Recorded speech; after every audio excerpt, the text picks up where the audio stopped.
essa é beneficiário, essa é segurado. Segurado é quem contrata. Então eu preciso diferenciar o segurado do beneficiário. Estou apertando errado. Ok. Primeiro, quem é beneficiário? Talvez vocês agora estejam perguntando. Beneficiário, ele está falando do pensão por morte, não é isso? Estamos na mesma página. Se eu estou falando pensão por morte, é quem está lá na lei, né?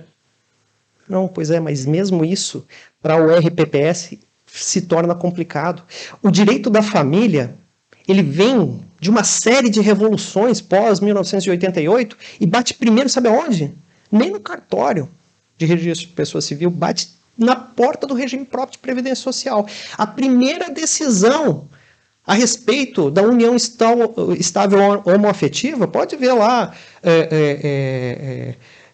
conselheiro, é do estado do Rio de Janeiro, uma união civil homossexual.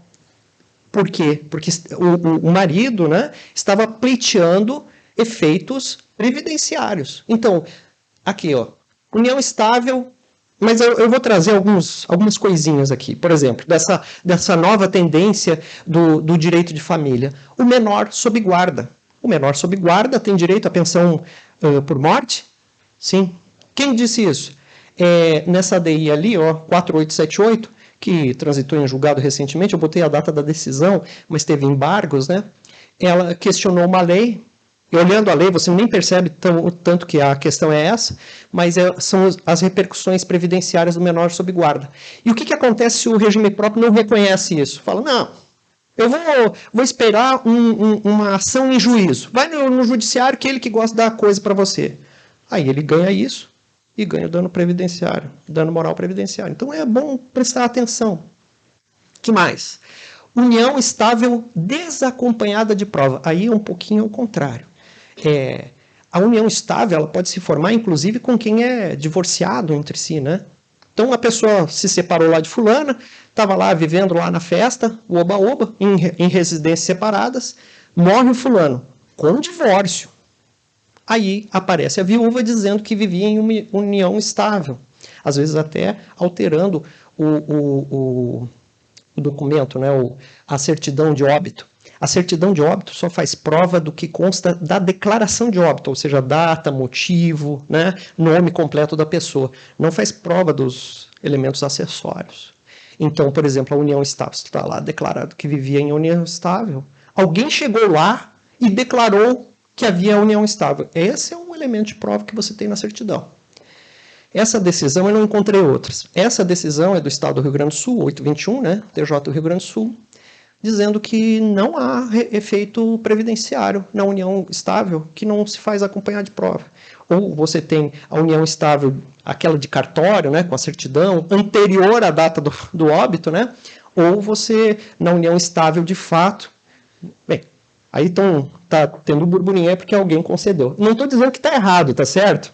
Eu estou dizendo que tem uma decisão no Rio Grande do Sul que reconheceu que o RPPS, né, fez bem em rejeitar. Aí a gente vai atrás. Multiparentalidade. Deixa eu passar antes que vocês me botem e me façam uma pergunta e eu não saia responder. Multiparentalidade. O que é multiparentalidade? É uma coisa do Luiz Fux, né? A pessoa, ela era filha de adoção, né?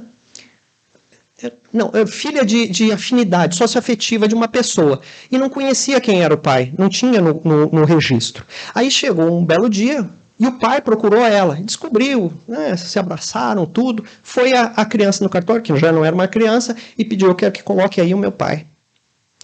Sim, mas você quer tirar o de criação? Porque tem como colocar o de criação. Não, eu quero que apareçam os dois. E o Luiz Fux disse, põe os dois. Ok. Fato 1. Qual é o fato 2? Ali, ó, tá 2022. Essa é uma decisão antiga, tá? 2015, etc. O que é esse RESP aí de 2021? Quer dizer que efeitos previdenciários é para os dois pais.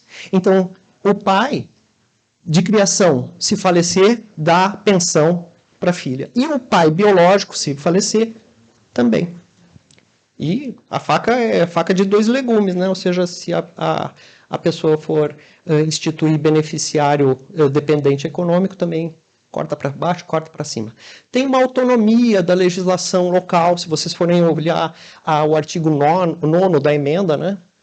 vai conceder uma autonomia para o ente, e muito do que a gente vê é isso, né? Reforçando a autonomia do ente. Ou seja, se estava lá menor sob guarda, tem menor sob guarda, união, como que prova a união estável, etc. Mas não é isso que eu quero falar. Pô, já estou gastando, eu já gastei, vamos ver o tanto de tempo que eu gastei. 12 minutos para falar nada ainda sobre o que eu queria falar. Tá, opa, fui para o outro lado.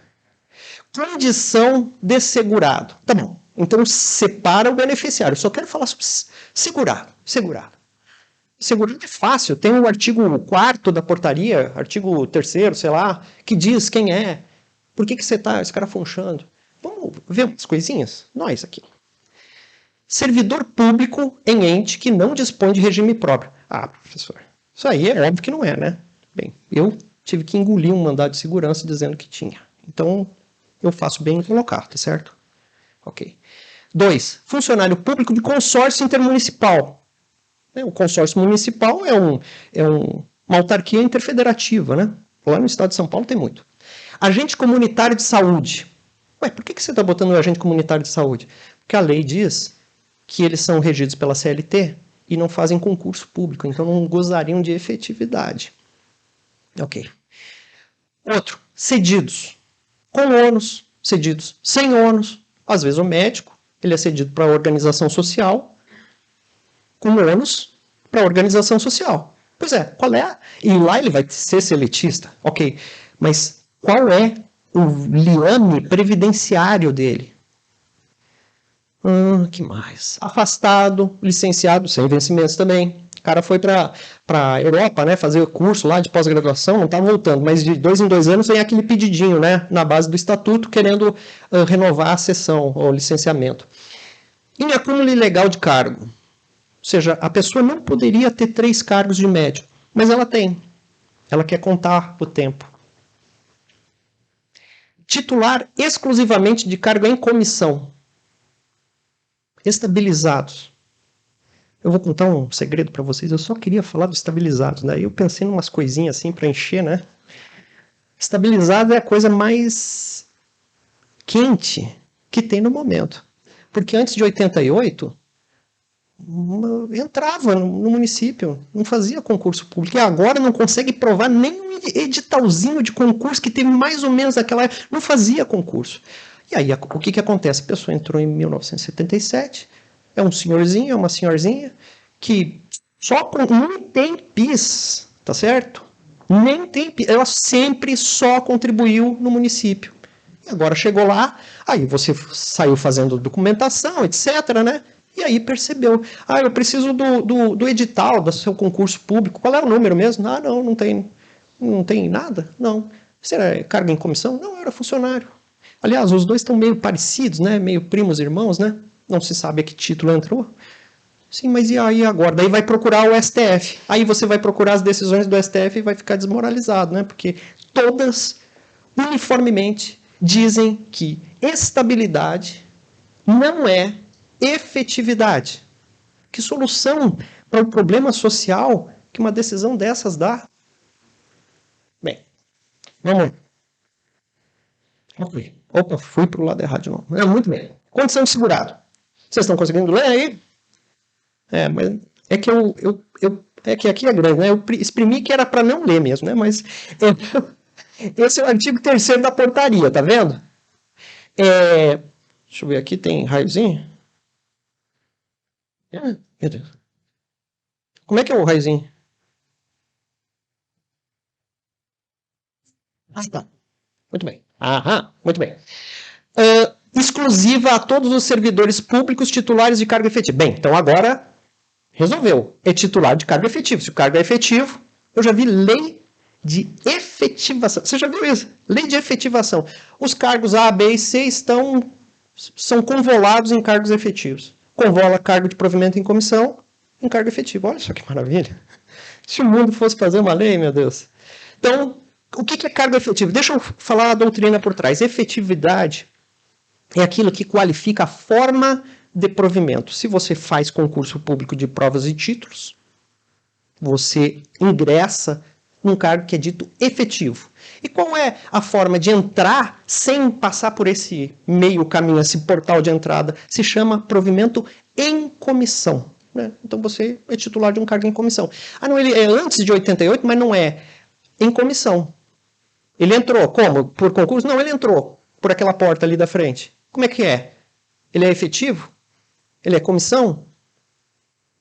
Ele é estabilizado, que é isso que criou, né, a lei. Muito bem. E aí tem todos os públicos, né, autarquias, fundações, aquele que é ocupante exclusivamente cargo em comissão, inclusive mandato eletivo, emprego público, está associado ao regime geral, que começa a distensão do nosso problema, né?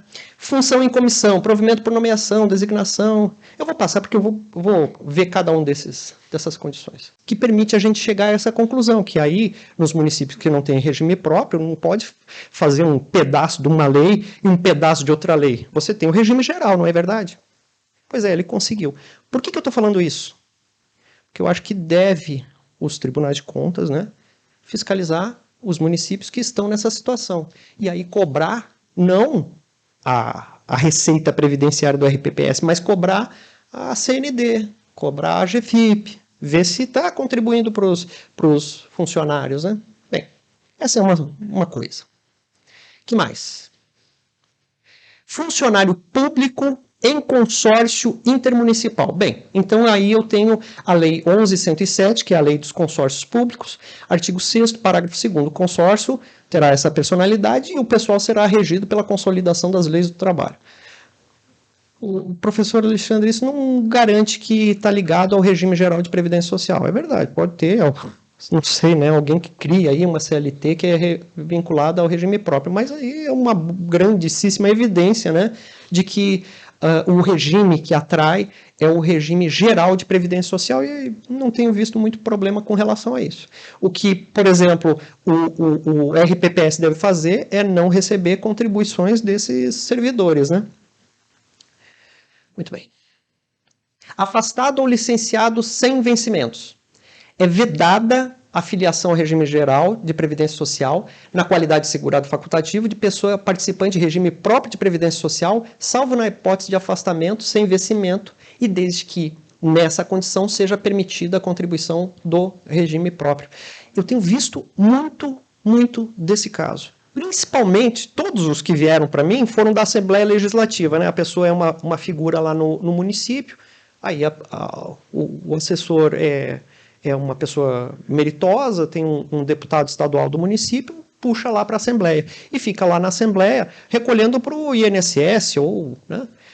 Bem, aí o que acontece? Acaba o mandato do deputado e todo mundo sai do gabinete, a pessoa vai pleitear o benefício junto ao regime geral de previdência social. Só que aí vê que tem o fator previdenciário, vê que tem que comprovar todas as prestações e acha que aquilo não está um bom negócio para ele. Aí ele descobre que o vínculo dele poderia se formar com o próprio, se manteve na realidade com o regime próprio de origem. Aí o que ele faz? Ele vem pleitear o benefício no regime próprio.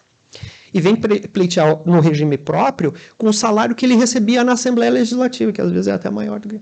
Não ri não, que tem disso.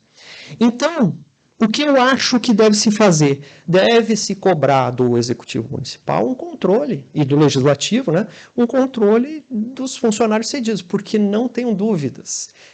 O liame, em todas as normas não parece haver dúvida, o liame permanece com o órgão que cedeu, seja com ônus, seja sem ônus. Uma outra dica a gente viu da autonomia da legislação local que regule o assunto. Até mesmo a questão do autopatrocínio. Não sei se vocês já viram isso, né? Vou contar uma história. Uma vez eu notifiquei, porque eu ia rejeitar a aposentadoria de uma professora.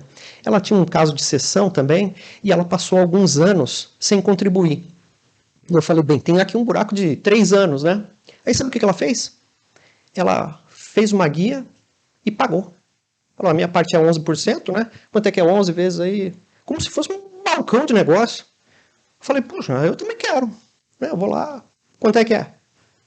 100 mil para aposentar aí. Eu quero. Não é assim que funciona, não. O regime próprio de previdência social não é um objeto que você adquire, né, como se fosse lá no Mercado Livre. É um resultado de diversas normas que estão planejadas para assegurar o mínimo existencial das pessoas, né? Então não tem esse negócio de paga aí. Eu não sei, eu decidi assim. Eu estou aberto à crítica, sei que já transitou em julgado, mas eu não sei como é que faz isso. O que me leva a uma outra pergunta. A duas outras perguntas, na realidade. Ah, não. Uma antes. Agente comunitário de saúde, agente de combate a endemias. Aqui também, viu? O agente tem uma lei, 11.350, que regula esses cargos, que fala da consolidação das leis do trabalho. Se bem que nesse caso aqui está um pouquinho mais complicado, viu? Porque ele não faz um concurso público, mas faz um processo seletivo, né? Não tem os mesmos requisitos, mas é de todo parecido, tem um edital, etc. No município tem RPPS. A pessoa fez mais ou menos um concurso público, vai passar a trabalhar junto dos outros servidores lá no Estratégia da Saúde da Família. Eu não sei, talvez seja de arvorar a autonomia local. Eu só estou chamando atenção de pontos que a gente tem que saber. Justamente naqueles três aspectos, o mais, o menos e o igual. O equilíbrio atuarial, estão eles contabilizados na sua nota atuarial? Você está recebendo? E se você está recebendo e eles têm direito, você não está recebendo e eles... Né? E vice-versa. Bem, agentes comunitários de saúde. Na nota técnica, que o Alex gosta de mandar, assim, ao contrário do que a gente acha, né? Frequentemente, ele não está aí, a gente pode criticar. É preciso notar que a ocupação de emprego e função em pessoa jurídica de direito privado implica filiação obrigatória ao regime geral. Não há dúvida. Bem, quando começa assim é porque tem uma vírgula depois, né? Essas relações de trabalho excluem a filiação do RPPS, porque é o âmbito subjetivo de proteção, blá, blá, blá. No entanto, aí falei, né? Se a contratação de agente comunitário se der sob regime estatutário, com provimento em cargo efetivo, a gente viu que a lei diz que é CLT, né? Mas tudo bem, vai lá. Amparado por RPPS, não vemos por que fundamento jurídico não lhes assistiria o direito, como dos demais servidores. Ou seja, a Secretaria de Previdência fala, aí, decide aí, né? Vê aí o que você faz. Muito bem.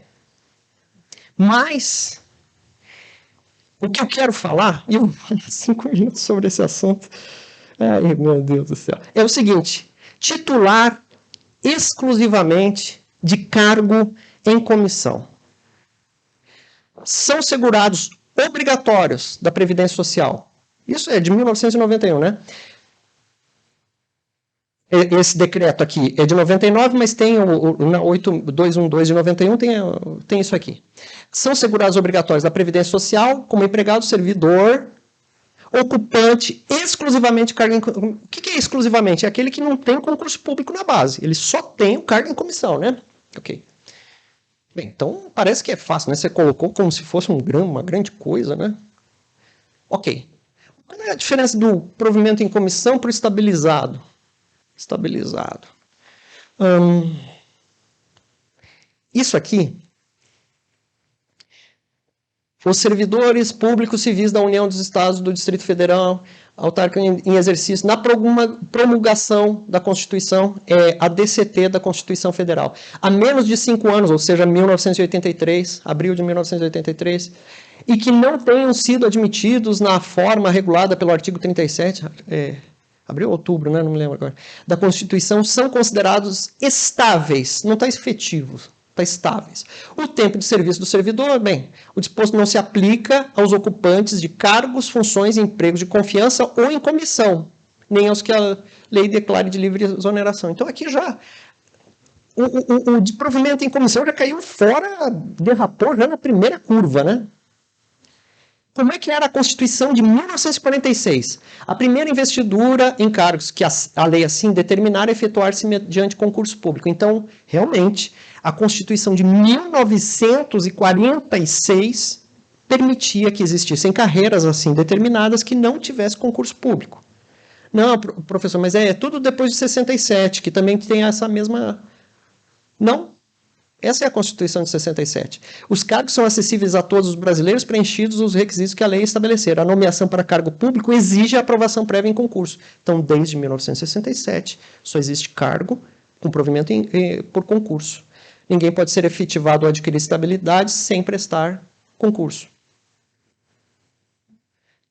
Daí vem o STF. Isso é uma questão constitucional, então cabe ao STF dizer o que está escrito lá, mesmo que seja exatamente o contrário do que está escrito, né?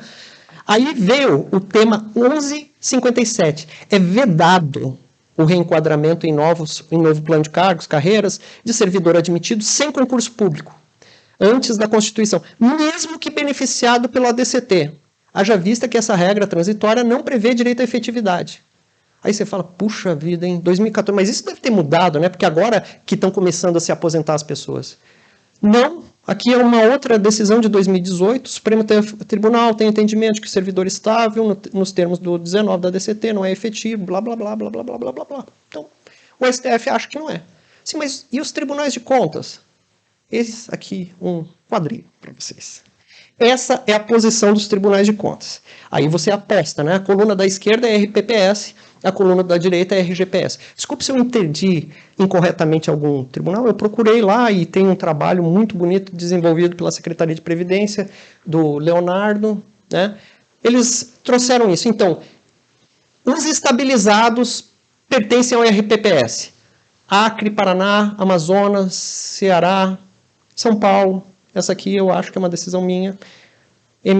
Pará, que entende que fica no RGPS, Alagoas, Espírito Santo, Mato Grosso do Sul, Rio Grande do Norte, Rio Grande do Sul, Bahia.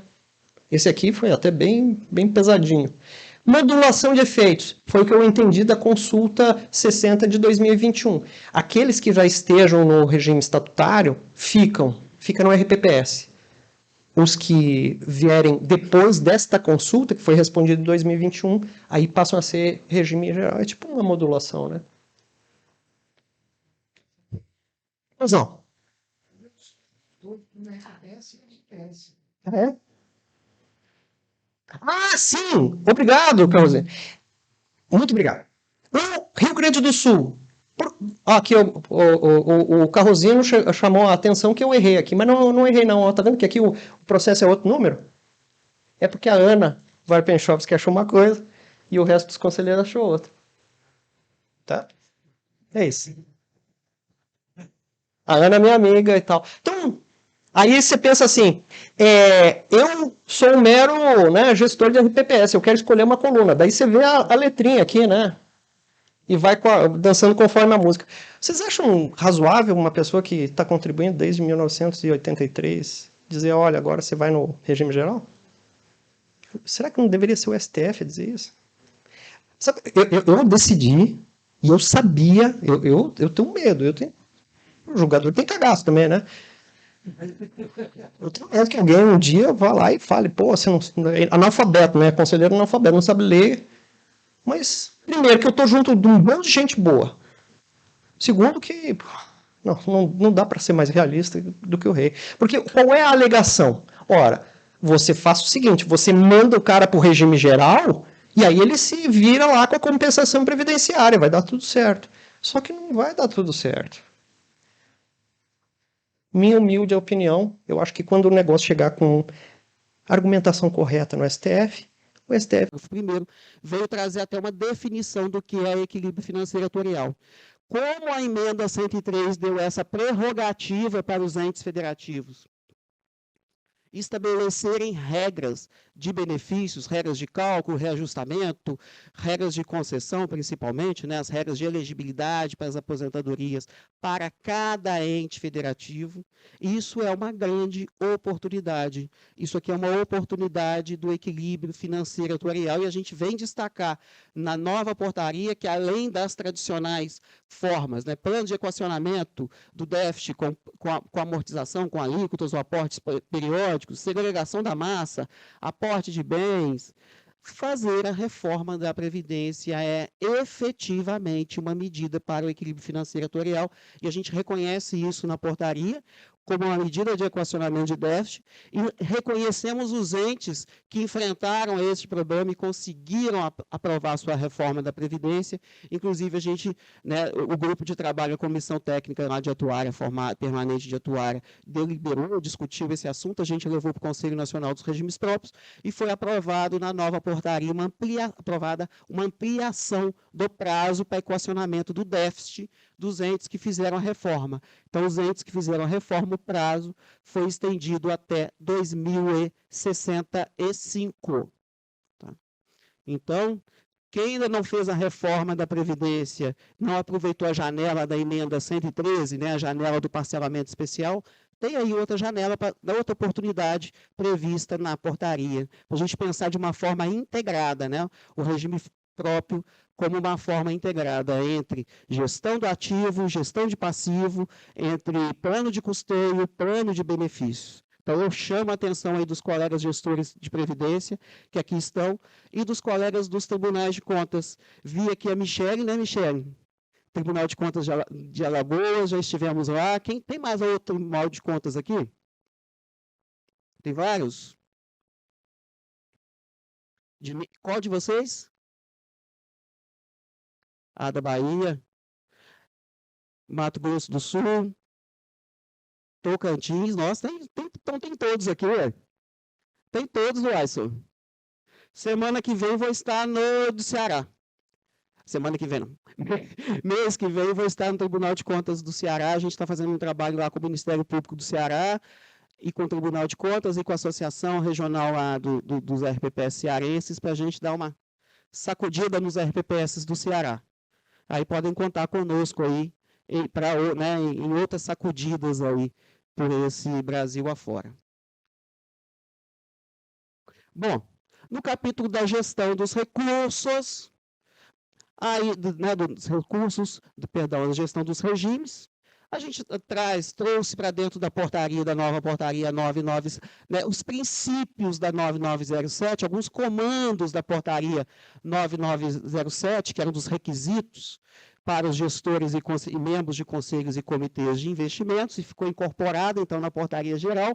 Só que vocês vão comparar a portaria 9907 com a portaria 1467, que é o artigo, que são os artigos que eu já esqueci o número desses artigos, mas se vocês forem comparar, ficou mais enxuto. A parte que trata dos requisitos para os gestores e conselheiros dos RPPS e membros dos comitês ficou mais enxuta na portaria nova. Por que será? O que vocês acham? Por que ficou mais enxuto? Estimular. Porque a portaria 9907 era bem detalhada, né? Tinha muitos detalhes. Então, a nova não tem esses detalhes. Por quê? Porque se resolveu dar ainda maior efetividade, eu falo isso sempre, e repito, é um case que a gente tem dentro do nosso segmento dos regimes próprios, que é o case da participação federativa na condução de políticas públicas, no estabelecimento de diretrizes. A gente tem nosso Conselho Nacional dos Regimes Próprios, nós temos o CONAPREV, e temos as comissões instituídas no âmbito dos conselhos, e uma dessas é a Comissão do Progestão e da Certificação Profissional.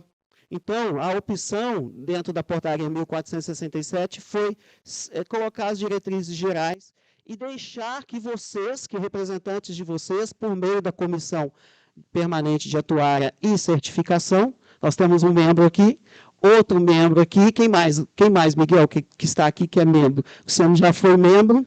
Já foi? O Tribunal de Contas da Paraíba, né? Paraíba, tem alguém da Paraíba aí? Não, a gente tem... Quem mais lá da comissão? Ceará, Goiás, Maranhão e municípios. Porto Alegre, Manaus. Joia. E 2 associações regionais. Quais são as associações hoje? São Paulo e Paraná. E mais nós lá da SPREV. Então, as normas relacionadas principalmente... Oi? a Salvador. As normas relacionadas à certificação, os parâmetros, prazos, conteúdos, etc., tudo definido pela Comissão Permanente de Atuária, levada ao Conselho Nacional lá dos Regimes Próprios para deliberação, e uma dessas deliberações ocorreu na quarta-feira passada. Quem tinha essa? Quem vai contar? Vou deixar vocês contarem. Isso aí vai mudar, hein? Vai melhorar, vai racionalizar. Tá? Esses aqui são os requisitos da certificação. Bom, taxa de administração. A portaria, então, trouxe uma nova conformação da taxa de administração. A gente, às vezes, tem que dar uma volta atrás, né? A gente quer o melhor, o que a gente acha ideal, mas enquanto formuladores ou participantes da formulação de normas e diretrizes, a gente tem que, às vezes, reconhecer que a realidade ela se sobrepõe às necessidades ou à técnica. E aí a gente mudou a taxa de administração, né? Demos um passo atrás com relação à taxa de administração, no sentido de dar maior flexibilidade para a... Você passa aí para mim, por favor. Aqui. Isso. No sentido de dar maior flexibilidade para a definição da taxa de administração. Então, a taxa de administração... Não sei como é que ficou isso na discussão lá, hein, Gabriela, da sexta-feira, do CCCON. Não sei como é que ficou. Definido lá na IPC, nós escutamos, depois a gente fez uma reunião lá com o pessoal da STN, com relação à posição dos tribunais, a gente, né, concordamos com a posição de vocês, mas não sei como é que ficou lá na sexta-feira. A norma, tá, gente, a norma contábil, tá, IPC. Não sei se vocês vão falar disso à tarde. Vamos falar à tarde, ó. Não percam. IPC 14, contabilização dos regimes próprios. Mas o que ficou na norma? A possibilidade da taxa de administração ser por dentro, ser por fora, ser por meio de aporte do ente federativo. E se for taxa, né, o limite, né, o limite da taxa, ou o limite, né, desse recurso destinado ao pagamento com as despesas de funcionamento do regime próprio, você pode usar dois limites, ou duas formas.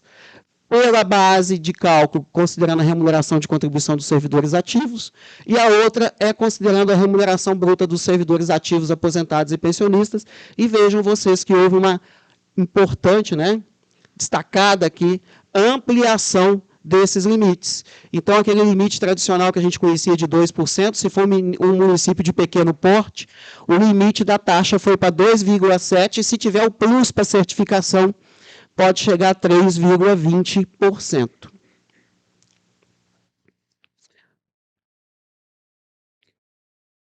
Bom, então estou só fazendo um overview e um comentário rápido sobre os assuntos que estão na portaria 1467.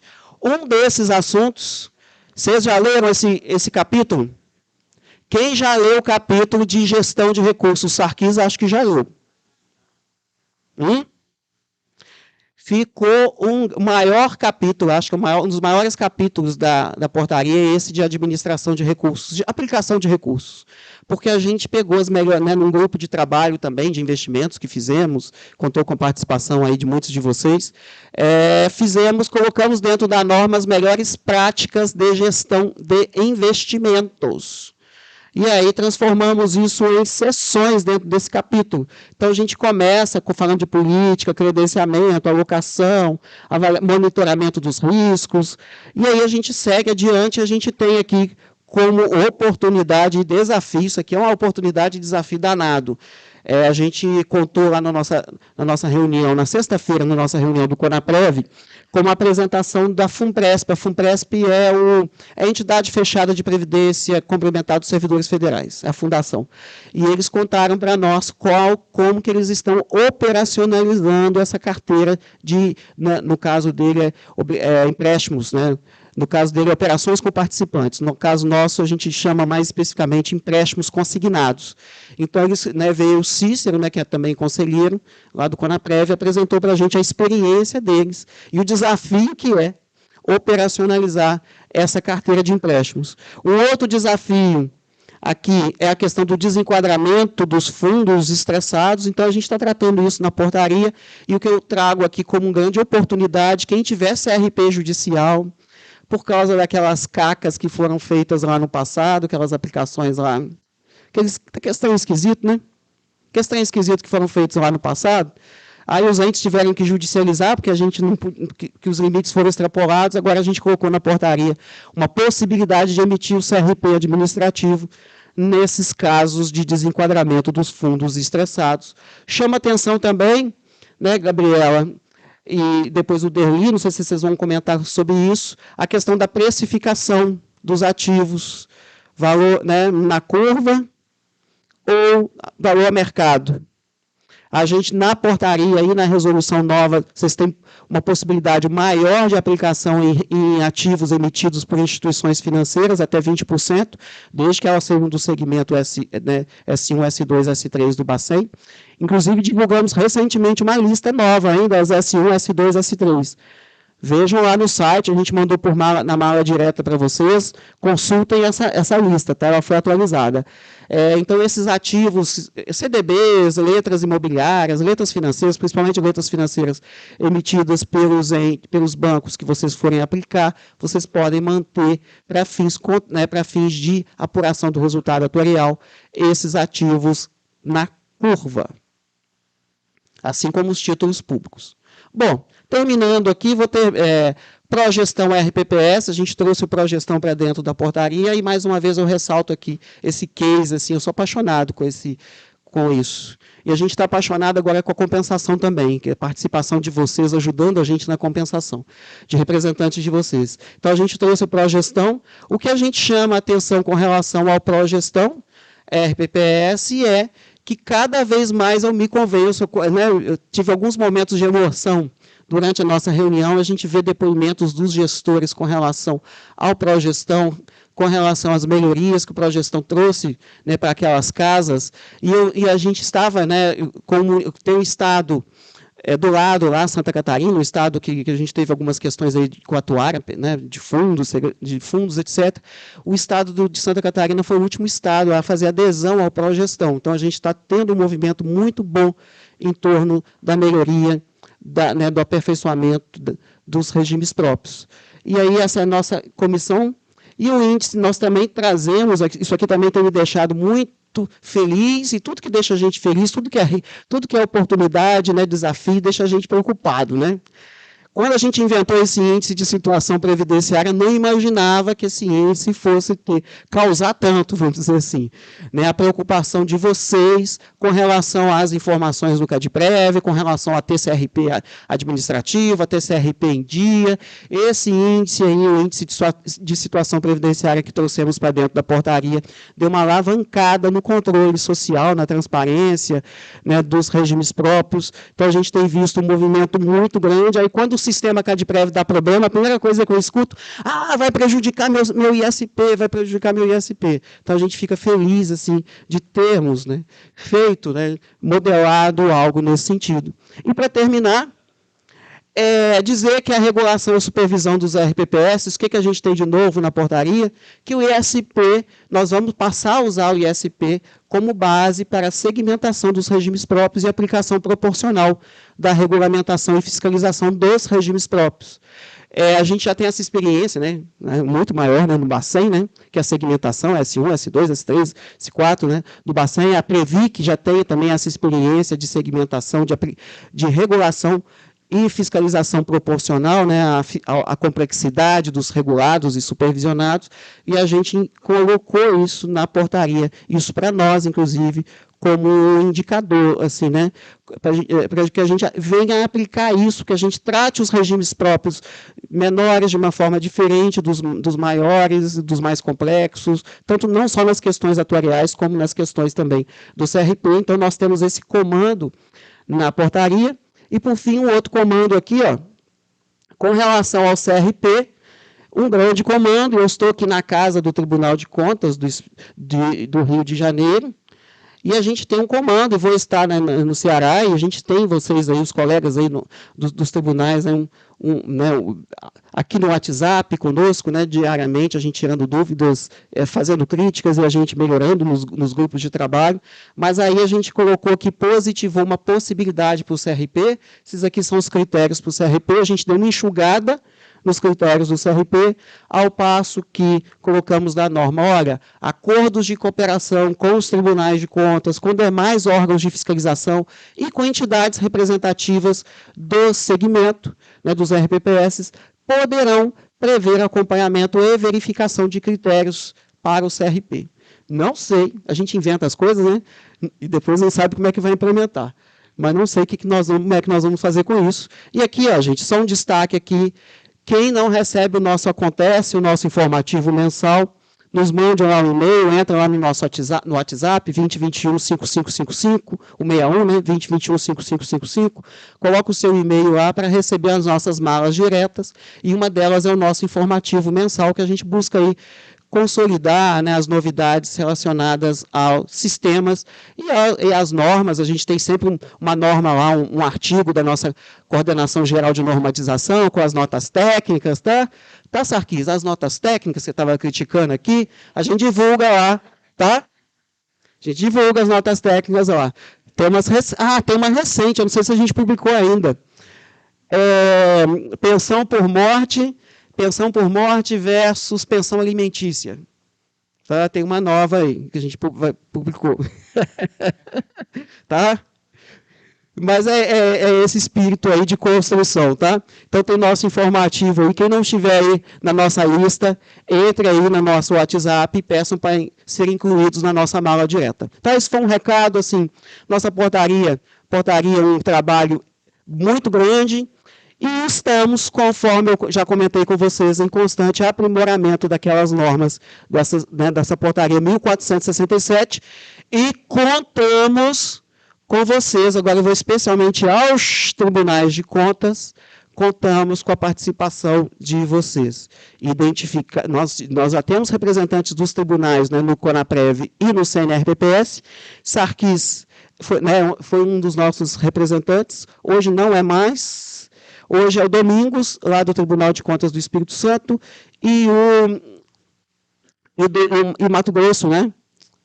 E Mato Grosso. O Ronaldo no Mato Grosso, isso. São os dois que estão nos conselhos. Mas vocês, colegas aí dos tribunais de contas, identificando algum problema, alguma ideia de melhoria das normas, entrem em contato e nos encaminhem para a gente poder aprimorar essa portaria 1467. Muito obrigado a todos vocês.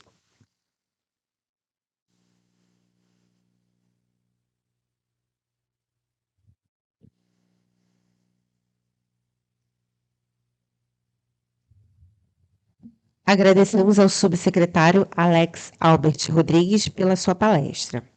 E agora daremos início ao primeiro painel deste seminário, cujo tema é Papel das Escolas de Contas na Capacitação de Gestores de RPPS. O senhor Marcos Ferreira da Silva, assessor da Coordenadoria de Auditoria em Regimes de Previdência Social, CAD Previdência, do Tribunal de Contas do Estado do Rio de Janeiro, fará a mediação. Convidamos o Coordenador Geral de Auditoria e Contencioso da Secretaria de Previdência do Ministério do Trabalho e Previdência, senhor Miguel Chaves, e a diretora-presidente do Instituto Angraprev, senhora Luciane Raba, a fazer uso da palavra.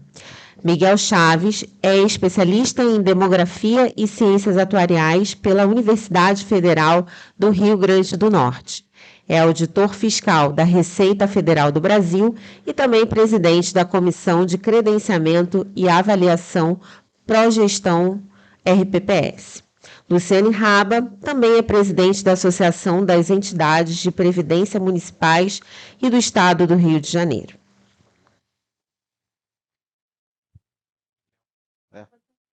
Tá. Bom dia a todos.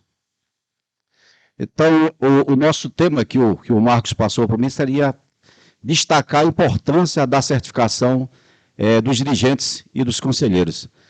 Mas antes de fazer esse destaque especial, eu acho que inicialmente, como fez o conselheiro Sarquis, a gente buscar os grandes problemas que tem os RPPS, quer dizer, o grande objetivo da busca da sustentabilidade futura, para a gente sim exaltar efetivamente a necessidade de melhoria de qualificação desses dirigentes e a busca, o desejo, né, da busca da profissionalização da gestão. Cadê o... Aqui, né? Passa aqui.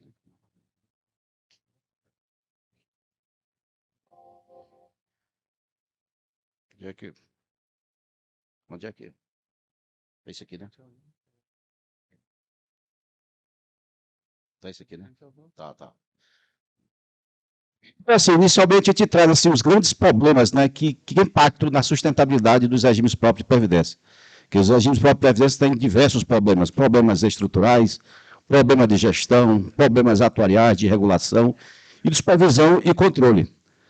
E todos eles, claro, impactam, né, na sustentabilidade dos regimes e no cumprimento da missão fundamental dos regimes próprios de previdência, que é garantir o pagamento dos benefícios aos seus segurados e não impactar o tesouro do Estado, o tesouro do município, além daquilo que é esperado, e viabilizando assim as outras contas públicas.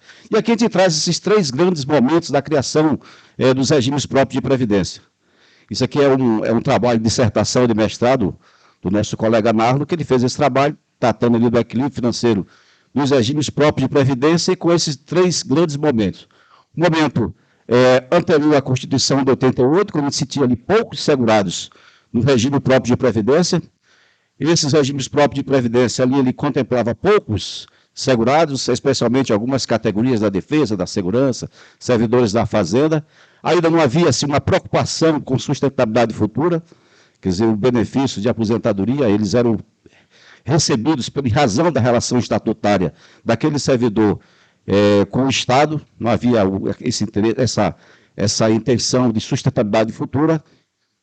Também as contribuições, quando existiam, era para bancar os pagamentos das pensões ou benefícios assistenciais. Nesse primeiro momento, antes da Constituição de 88, quer dizer, não tinha nenhuma perspectiva de busca do equilíbrio financeiro atuarial. Com a Constituição de 88, houve alguns passos que aumentaram de forma relevante o número de segurados desses regimes. A Constituição de 88 também não inovou muita coisa, ela apenas trouxe ali as regras de acesso aos benefícios de aposentadoria e pensão, mas também somente a possibilidade de se instituir contribuições para o equilíbrio financeiro desses regimes. Então, entre um período muito longo, ali de 38 a 93, as contribuições elas variavam de 4% a 6%, e geralmente era para pagar os benefícios de pensão, nada de aposentadoria.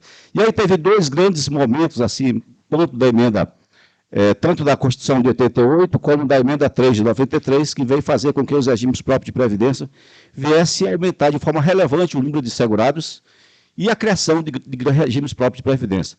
O primeiro foi uma previsão na Constituição de 88, que veio definir que os estados e municípios definissem o regime dos servidores. E aí se estabeleceu o regime estatutário para os servidores da União, depois veio essa previsão na Lei 8.112, e depois isso aí foi copiado, foi seguido também pelos estados e pelos municípios. Então, teve assim, um grande levante assim, de servidores antes contratados com base nas normas da CLT, que passaram a ser segurados do regime próprio de previdência. E uma outra foi a emenda 3 de 93, que veio trazer, da competência à União de fazer a retenção do Fundo de Participação dos estados, dos municípios, para pagar débitos desses estados, desses municípios com a União. E aí veio a previsão da Lei 8.212, desse artigo 56, onde deu competência ao INSS reter do Fundo de Participação dos municípios, aqueles municípios que tinham débito junto ao regime geral. Então, isso aí que trouxe também um movimento de criação de regimes próprios de previdência desse ano de 93, com esse objetivo de, efetivamente, de fugir da fiscalização da União. Então, temos esses regimes próprios criados antes de 98, antes da emenda 20, na sua grande maioria, tem déficit, tanto financeiro como déficit atuarial, em razão da forma como foram constituídos na época, sem essa preocupação de sustentabilidade futura. E somente a partir da emenda 20, que veio efetivamente ao grande marco institucional dos regimes próprios de previdência, com a previsão do equilíbrio financeiro, equilíbrio atuarial, com essa perspectiva de sustentabilidade futura, depois vieram os avanços seguintes, com a emenda 41, com a emenda 103 e agora, mais recente, com a emenda 103 de 2019. Então, assim, a gente tem, em razão desses 2 grandes movimentos, do regime jurídico único, no ano de 90, tivemos assim, um grande aumento relevante de regime próprio, da época, percentual em torno de 82%, e por volta de 93, também esse outro movimento da emenda 3 de 93, em razão dessa competência do INSS de reter o Fundo de Participação dos Municípios, para aqueles que tinham débito do regime geral, também um grande levante de criação de regimes próprios de previdência, mas com esse grande objetivo. E aqui a gente traz, talvez, em razão esses problemas estruturais, na criação desses regimes próprios, talvez o grande problema, dentre outros, né, dos regimes próprios de previdência em termos de sustentabilidade futuro, que é o índice de cobertura previdenciária, que é justamente essa razão do volume de recursos que o RPPS já tem em caixa, seja na forma de disponibilidades financeiras, seja na forma de aplicações financeiras, para pagar os benefícios previdenciários. Então, ele vem justamente representar a capacidade desse regime de pagar tanto os benefícios concedidos como a conceder. Então, quanto mais próximo de quer dizer, mais próximo do equilíbrio esse regime está. Então, aqui, se a gente pega esse gráfico, vamos ver como é que aponta aqui Como é que aponta aqui para a gente? Do ladinho aqui, né? Tá. Então, como a gente percebe aqui, o próximo do equilíbrio aqui, do 1, quer dizer, o total dos ativos do plano, aquilo que ele já tem em caixa, na forma de disponibilidade financeira, recurso aplicado financeiro, é igual ao valor das provisões matemáticas de benefícios concedidos a conceder. Então, hoje, se a gente pegasse essa coluna maior, são os benefícios concedidos, essa menor, concedidos e a conceder. Então, hoje nós temos 40 RPPS, desse universo 2.153, que tem efetivamente os recursos necessários para pagar os benefícios, tanto concedidos como a conceder. Se a gente chega dessa outra coluna, nessa coluna aqui, que é o caso mais grave, aqui a gente tem cerca de 477 regimes próprios de previdência, que tem somente entre 0% a 10% dos recursos necessários para pagar os benefícios concedidos a conceder. Então, a gente vê aqui a grande insuficiência de recursos, né, para pagar esses benefícios futuros. E aqui a gente traz outro grande problema dos regimes próprios, problema estrutural. Então, os regimes próprios de previdência, eles são criados dentro do ente federativo, juntamente com os demais poderes, autarquias, fundações, e pelo fato dele estar no âmbito do ente federativo, ele está sujeito, efetivamente, a problemas que podem vir a prejudicar a sua governança e, inclusive, a sua descontinuidade administrativa. Aqui outro problema, a questão da judicialização do certificado de regularidade previdenciária. Esse certificado foi criado lá em 2001 para ser esse ateste que, efetivamente, o RPPS cumpre esses critérios, cerca de 30, e com isso ele tem uma boa gestão, ele vai propiciar uma sustentabilidade futura ao regime. Então, esses dados coletados agora em abril de 2022, apenas 42% desses regimes tinham CRP administrativo, cumprindo os 30 critérios existentes. Mas, por outro lado, tinha outro, 26% dos regimes próprios de previdência, que buscaram a judicialização e outros 32% sem CRP. Quando a gente soma aqui os dois, 32, 26, dá 58 RPPS, 58% dos 2.153 que não tinham a regularidade previdenciária. Então, se ele descumpre esses critérios, a tendência é que esse RPPS poderá ter um problema futuro de sustentabilidade. Aqui outro problema, a questão da capacitação. A gente tem a exigência da certificação, iniciou primeiramente com o gestor de recursos, para quem tinha mais de 5 milhões lá em 2011, depois isso aí foi estendido para o comitê de investimento que tinha mais de 5 milhões já em 2014, em 2015 passou-se a ser exigido a certificação do gestor de recursos, independente do volume de recursos, quer dizer, uma certificação que já está aí desde 2011. Com base nesse último levantamento, agora do anuário estatístico, ainda tínhamos, aqui está ruim de ver, cerca de 18% dos gestores de recursos não tinham a certificação. 18%. O comitê de investimento, que já é exigido para quem tinha mais de 5 milhões desde 2014, 29%. É aqui quando a gente pega os demais conselheiros, que ainda não era exigida a certificação, cerca de 42%. Quer dizer, um grande problema de gestão, a falta de qualificação técnica efetiva desses gestores para fazer a boa gestão do regime. E aqui a gente elenca um monte de problemas que vocês têm conhecimento, que prejudicam a boa gestão do RPPS. Deficiência de estudos atuariais, não implementação de plano de equacionamento, inadimplência, utilização indevida de recursos, aplicação dos recursos em desentendimento à resolução do Conselho e às normas, e com isso gerando perdas da RPPS. Um outro problema sério da judicialização, aqui a falta de transparência, de participação, são diversos problemas que envolvem a gestão dos regimes próprios de previdência. E aqui, como o Alex falou, a gente destaca aqui um pouquinho do ISP, que é o indicador da situação previdenciária. Quer dizer, a Secretaria de Previdência já tinha o CRP, como esse documento para atestar se o ente efetivamente cumpre as normas, mas se viu a necessidade de se criar esse outro indicador com esse propósito, efetivamente, de ser o indicador da situação previdenciária como o principal indicador de solvência do próprio ente federativo, considerando que o desequilíbrio financeiro natural do RPPS ele pode causar estragos nas finanças públicas do Estado e inviabilizar as outras políticas públicas.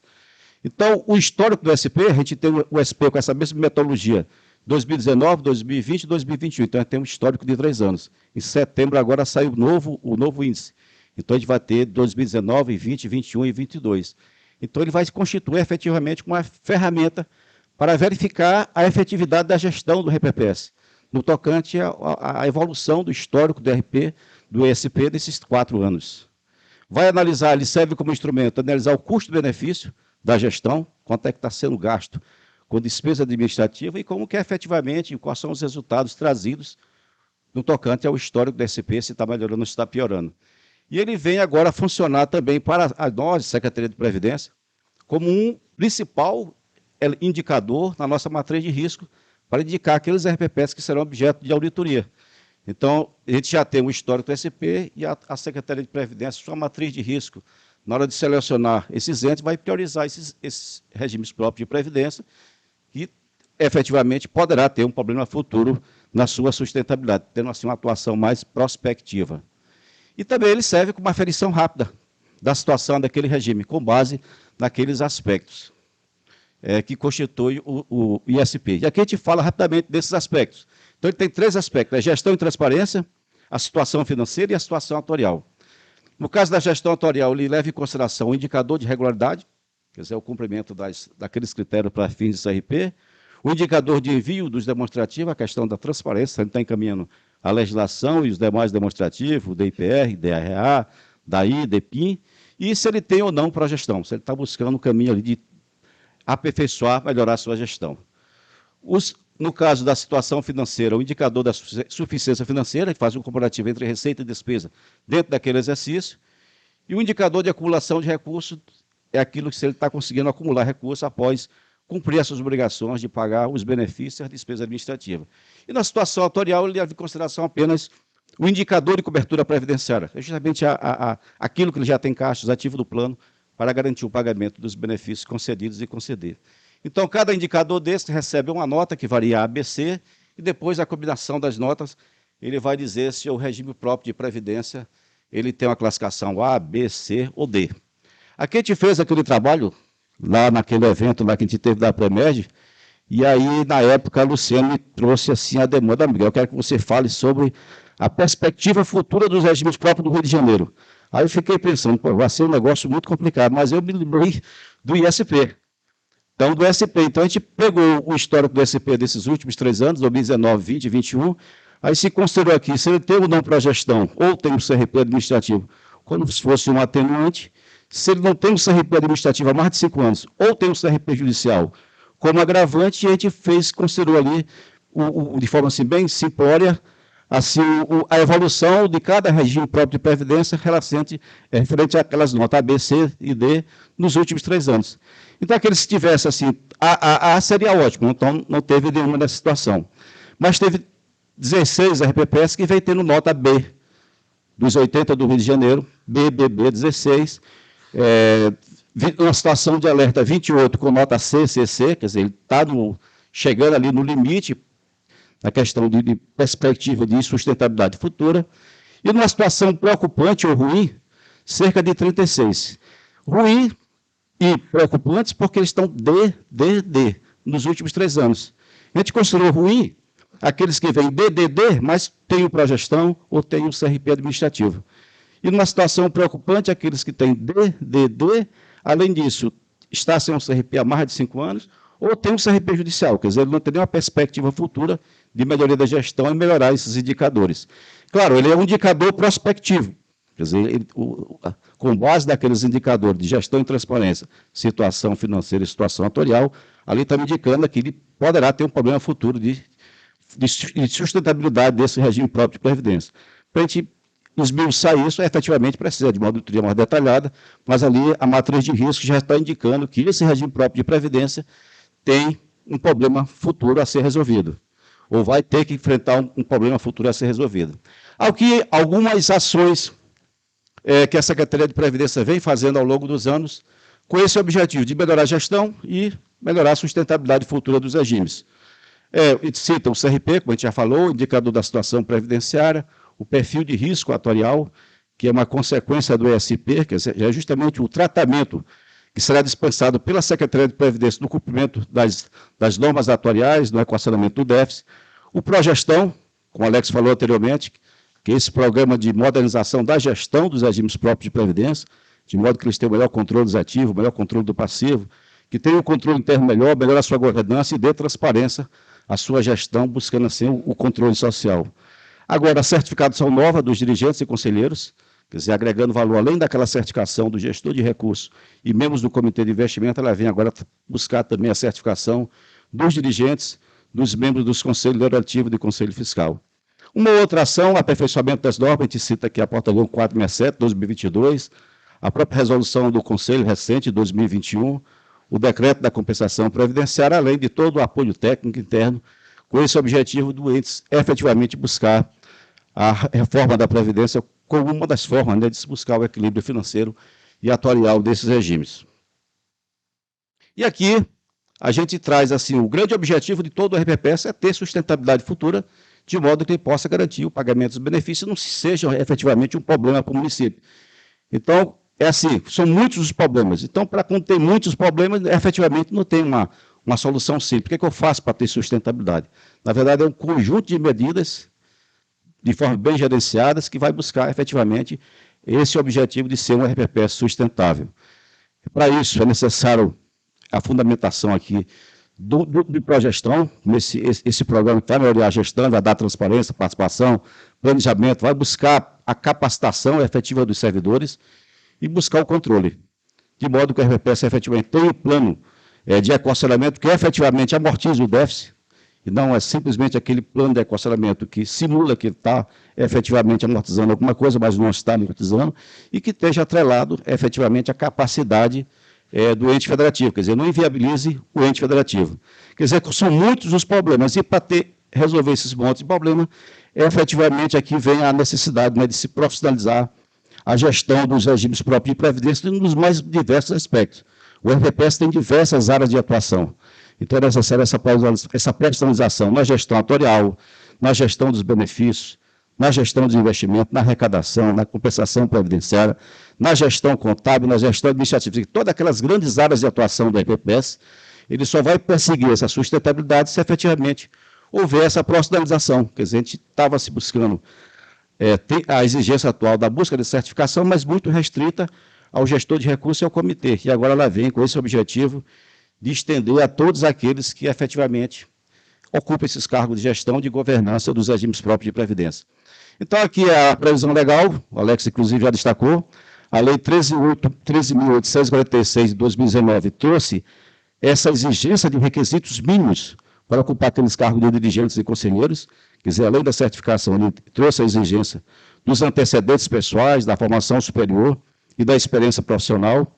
Depois veio a portaria 9.907, que veio regulamentar esse artigo, detalhando como é que seria a operacionalidade disso, e agora mais recente, a portaria 1467. Então, assim, o grande objetivo da certificação é justamente essa busca da profissionalização da gestão dos regimes próprios de previdência, de modo efetivamente a se melhorar a qualificação tanto dos dirigentes como dos conselheiros.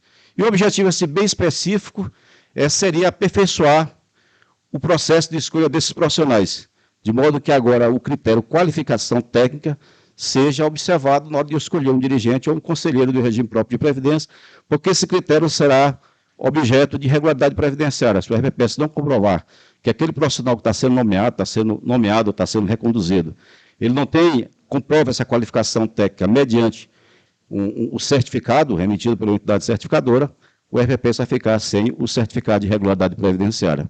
E ele veio somar justamente com o Progestão, que é a certificação da unidade gestora, nessa busca do fortalecimento da gestão, que a gente vê assim, a profissionalização da gestão como um facilitador, efetivamente, para se buscar esse grande objetivo da sustentabilidade. Aqui, a gente traz assim, como é que foi modelado essa certificação profissional. Quer dizer, não tinha lá na comissão do Progestão nenhuma expertise neste assunto, já tinha expertise da certificação da unidade gestora, com base naquelas normas da ISO, mas da certificação do profissional que não tinha. E aí a comissão foi estudar e modelar aquele manual que está disponível hoje na Secretaria de Previdência. Então, a certificação profissional ela está muito voltada à prática das atribuições, efetivamente, do que a pessoa faz no seu dia a dia.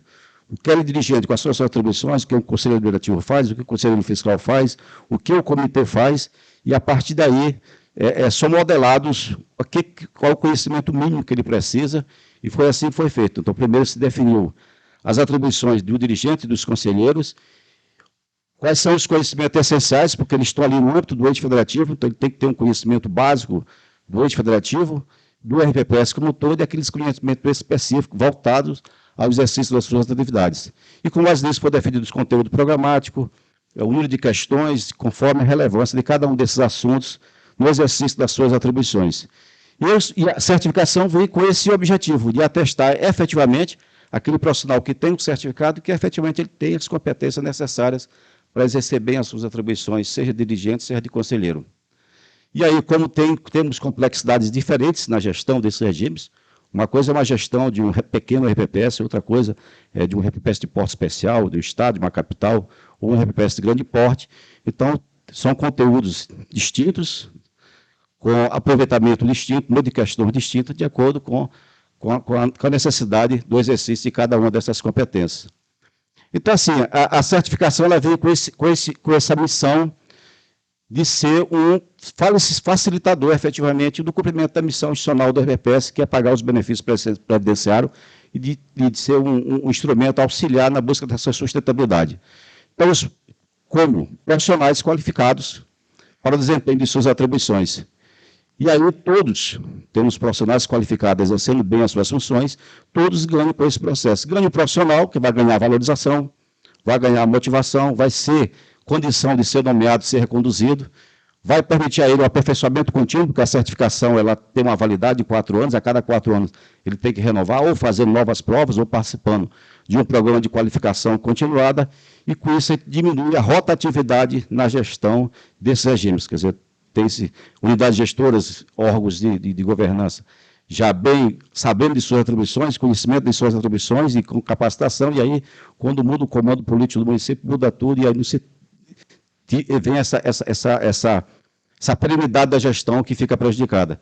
Ganha a organização como um todo, melhora de serviços prestados, maior produtividade, melhoria da gestão e mantém assim a continuidade dos serviços prestados, e ganha todas as partes interessadas. O RPPS bem administrado ganha o segurado, ganha a sociedade como um todo e ganha todos envolvidos, né, o próprio ente federativo. Com isso vai se alcançar melhor os resultados esperados do regime próprio de previdência, vai se melhorar a gestão, vai se aperfeiçoar a governança e não fica ali muito limitada com essa extensão agora da exigência do Conselho Deliberativo, do Conselho Fiscal, não se buscar apenas a certificação do dirigente, mas também dos órgãos colegiados que vai efetivamente participar da avaliação, da direção e do monitoramento da gestão do RPPS. Quer dizer, conselheiros bem qualificados vão poder melhor cobrar a direção e monitorar as ações de gestão do seu regime próprio de previdência. E aqui as partes envolvidas. As partes envolvidas, os dirigentes e os conselheiros são os atores principais, diretamente envolvidos. Vem a comissão do Progestão, essa comissão do Progestão é uma comissão efetivamente de gestão compartilhada, que aí não estão somente os técnicos da Secretaria de Previdência, mas são 4 da Secretaria de Previdência como titulares, 2 suplentes, tem os tribunais de contas, são 2 titulares e 1 suplente, tem os representantes dos RPPS, 2 estados, 2 estados titulares e 1 suplente, 2 municípios e 1 suplente, e tem mais associações dos RPPS, um titular e suplente, um total de 18 membros, quer dizer, todos pensando, buscando ali o melhor para essa profissionalização da gestão dos regimes. Tem as certificadoras que estão diretamente envolvidas na elaboração das provas, a SPREV nas atividades de regulação, controle e orientação, os tribunais de contas da mesma forma, inclusive na capacitação, eu acho que esse é o grande objetivo, né, desse painel, as associações oferecendo treinamento, e também aqui vai ter, com certeza, como já tem, a participação da iniciativa privada nessa gestão. Então, assim, a gente fez assim, uma apanhada assim, dos grandes problemas, do grande objetivo, e essa importância fundamental de se ter profissionais efetivamente qualificados para exercer as funções, para poder enfrentar esses grandes desafios que são enfrentados na gestão do regime, de modo que ele tenha a sua sustentabilidade futura e alcance o seu objetivo de pagar os benefícios sem prejudicar o ente federativo nas suas finanças públicas. Então, muito obrigado, e a gente fica na próxima para ver as dúvidas surgidas, né?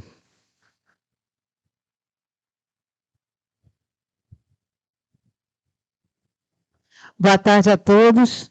Onde é que liga aqui? Tá. Eu juro para vocês que eu não vou ficar com 10 lâminas que eu trouxe, vou ficar apenas com 2 ou 3, até por conta do tempo, né, que já extrapolamos. E sempre quando o último a falar, depois de Alex Miguel, do conselheiro, é uma tarefa extremamente difícil, né?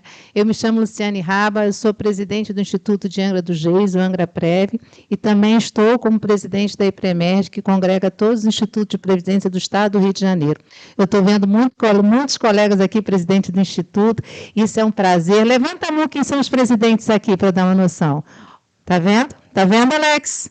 Está vendo? Quantos são? Quantos são conselheiros aqui? Também temos conselheiros. Isso demonstra a força do Estado do Rio de Janeiro. Quero dizer para vocês que a nossa associação ela é praticamente toda feminina, ela é composta de 6 membros, formando por 4 mulheres e 2 homens nessa gestão. Na gestão passada eram 5 mulheres e 1 homem. E quase todo o Estado do Rio de Janeiro, os nossos presidentes são mulheres. Então, nós estamos na frente, mostrando o trabalho e a força feminina em nosso Estado. Então, obrigada. E foi dado para mim um tema bem complexo. Por quê? A SPREV elabora, né, eu também fiz parte, junto com o Miguel, nessa questão da certificação. Nós temos o Tribunal de Contas, que fiscaliza junto com a SPREV, e foi me dado o desafio da nova certificação para os conselheiros. Eu vou dizer para vocês que nada é muito fácil estar à frente do Instituto de Previdência, sendo ele de grande porte, como é Macaé, o maior do estado do Rio de Janeiro, como sendo ele um dos menores também, pequeno, que estou vendo aqui, Sabrina de Trajano de Moraes, é pequeno porte, Sabrina, você também, e demais institutos. E digo para vocês, ainda bem que aqui não tem prefeito, para não saber o que é ISP. Porque esse índice, gente, tanto ajuda como derruba, né?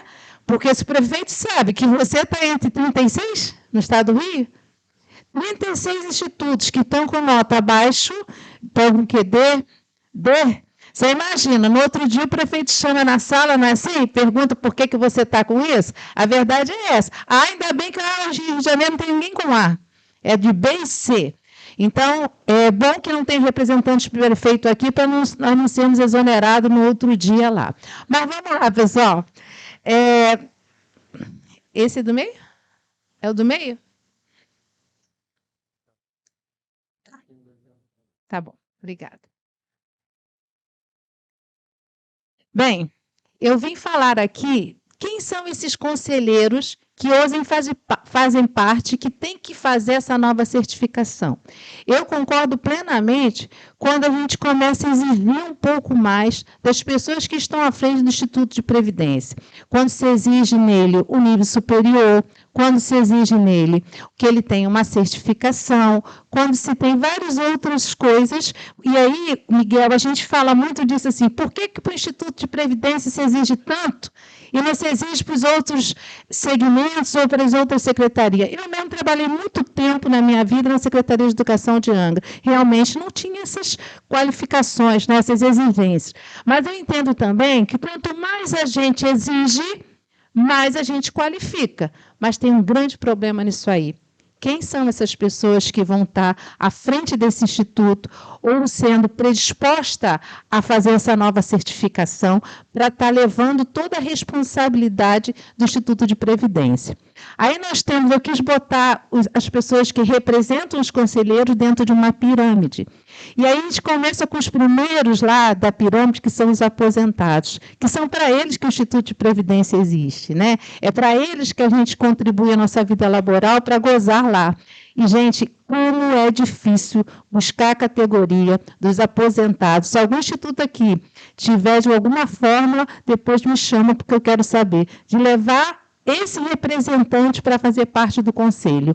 Ele não quer estudar mais. Ele não quer mais passar por nada. Ele não quer mais, de maneira alguma, ser certificado. Mas a gente tenta levá-lo, mas é difícil. O segundo membro do conselho que é difícil é a representação da classe da Câmara Municipal, do Legislativo. Geralmente eles mandam o sindicato dele lá. Vai o sindicato. Conselheiros, geralmente conselheiros é formado muito por sindicato. Vai o sindicato para lá.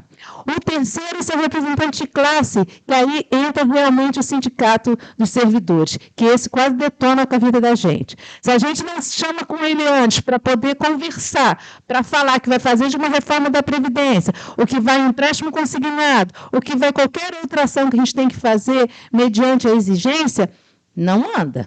A coisa não vai, ele vai emperrar, ele vai bater lata, ele vai lá na sua frente, não vai deixar. Então, é outra classe difícil para se manter. E outra é o ativo. Eu coloco ele na base porque o ativo não tem muita escapatória, não. É o prefeito que determina lá, você vai fazer parte do conselho.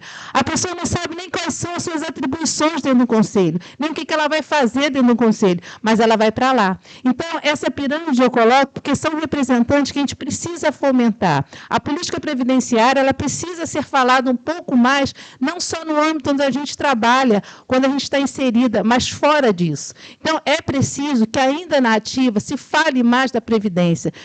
Gente, lá no meu instituto, pouco tempo atrás, eu tinha uma aposentada que chegou lá, foi pedir um terço de férias. Não se deu nem conta que estava aposentada. Então, assim, é verdade. Isso não é piada, não, gente. Eu tenho certeza que muitos colegas nossos aqui passam por essa situação. E aí não sabem o que é Previdência, não sabem, ou então, assim, regime geral, regime próprio, né? Como é que é esse negócio? E o sistema solidário? Que sistema é esse, gente? Quem é solidário com quem? Se eu estou contribuindo e depois não falta dinheiro para pagar o meu pagamento ou a minha aposentadoria? Então, a gente precisa falar. A gente precisa falar numa linguagem que o outro que esteja do lado de lá entenda o que a gente está falando, que isso é importante também.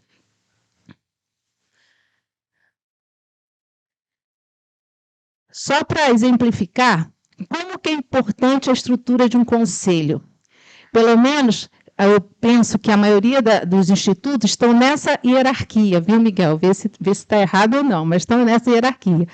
Por que eu quis trazer a estrutura de um conselho? Porque o presidente que está lá de cinza, ele tem 2 conselhos em cima que fiscaliza ele e uma diretoria executiva para depois ele dizer, até mesmo, Miguel, na questão do investimento. Né? Você que mesmo está fiscalizando, a gente deve ter recebido alguns ofícios seus aí, eu recebi, desses fundos estressados que foi feito aí nas gestões passadas, né? Então, o Miguel manda para a gente. Mas é importante saber, e o presidente também que está aqui, que nós temos toda uma estrutura para ser montada, um conselho administrativo, que tem que ser de nível superior, que tem que ser certificado, que não pode ter nenhum tipo de sanções para estar formando aquilo ali, um conselho fiscal, uma diretoria executiva e um comitê de investimento. Esse, sim, a nova portaria vem exigindo muito dele, mas tem que exigir mesmo, gente. Mexer com dinheiro que não é nosso, que vai garantir as futuras aposentadorias, é coisa muito séria. E por isso que eu acho da importância da certificação. Eu acho que, sim, ela é importante, mas ela também tem uma dificuldade. E é nessa dificuldade, Miguel e Alex, que a gente tem que trabalhar também. A gente precisa ajudar os institutos de previdência como lidar com essa dificuldade para encontrar conselheiros que estejam aptos a estudar, a fazer parte e te ajudar nessa gestão. Para quê? Para que a gente não fique sozinho quando chega qualquer outro ofício que a gente precise responder e não chega naquele ano que você está. Eu recebi um agora, acho que em 2012. Estou com pena até do presidente anterior, porque não existia essa estrutura. Por isso que eu acho que quanto mais a gente senta para estudar e ouvir a base, a gente começa a melhorar a gestão. Eu costumo ouvir muito nos grupos que assim, estão cada vez mais dificultando a gestão dos RPPS. Não vejo dificuldade. Eu vejo, sim, uma melhor forma de blindar o trabalho e que a gente possa continuar esse trabalho para frente com mais responsabilidade, com mais transparência. E não apenas a questão política, que algum tempo atrás era muito forte o regime de previdência. E aí, qual é o desafio da nossa nova certificação? Antes de eu passar para cá, tá, gente? Eu passei para o Miguel, porque vai que eu fale alguma coisa que não era de acordo com o que ele falou, mas estava de acordo. A nova certificação, ela precisa ser motivada. A gente precisa motivar aqueles elementos que eu falei lá da pirâmide, o aposentado, o representante de classe, os ativos, para que ele aceite o papel de ser conselheiro. E não apenas indicado porque não tem ninguém, então vai você mesmo. Então, você vai lá e precisa estar sendo motivado. Como é que a gente vai motivar esse conselheiro? Com uma coisa chamada jeton. Quantos institutos aqui paga jeton, pessoal? Olha lá, é muito pouco, muito pouco. E não é aquele jeton de R$ 1.500, não, gente. Eu não estou falando de jeton disso, não. Porque, veja bem, eu vou ser conselheira do meu instituto, vou ter que estudar, vou ter que me certificar. Por amor a quem? Ao meu salário, claro, à minha aposentadoria futura. Mas o jeton é uma forma que eu vejo de motivar os conselheiros para que ele possa ser capacitado. Como é que ele vai sair para capacitação se ele não tem ajuda nenhuma? Então, uma das coisas que eu falo também, que é muito importante, o Miguel falou aqui, não sei se foi o Miguel ou foi o Alex, da questão da taxa de administração. A taxa de administração, se muitos não sabem, ela pode ser usada para capacitação dos novos conselheiros. E outra, gente, a linguagem adequada. Não adianta falar para um grupo de gestores, de conselheiros, usar uma linguagem que não é conhecida para eles. Você vai entrar para um lado e vai sair para o outro. Ela não foi codificada em momento algum. Então, a linguagem adequada, quando se fala para esse conselheiro, a gente também tem que estar sabendo que a linguagem tem que estar ao nível do que eles possam entender. E a outra coisa é a representatividade.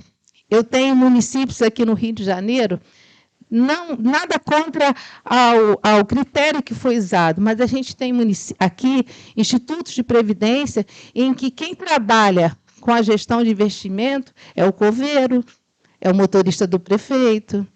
Então, assim, a gente tem que ter esse cuidado quando vai formar esses conselheiros, quando vamos montar esses conselheiros, né? Mas como é que a gente vai fazer tudo isso? Eles precisam ser motivados, eles precisam ter, no mínimo, um jeton.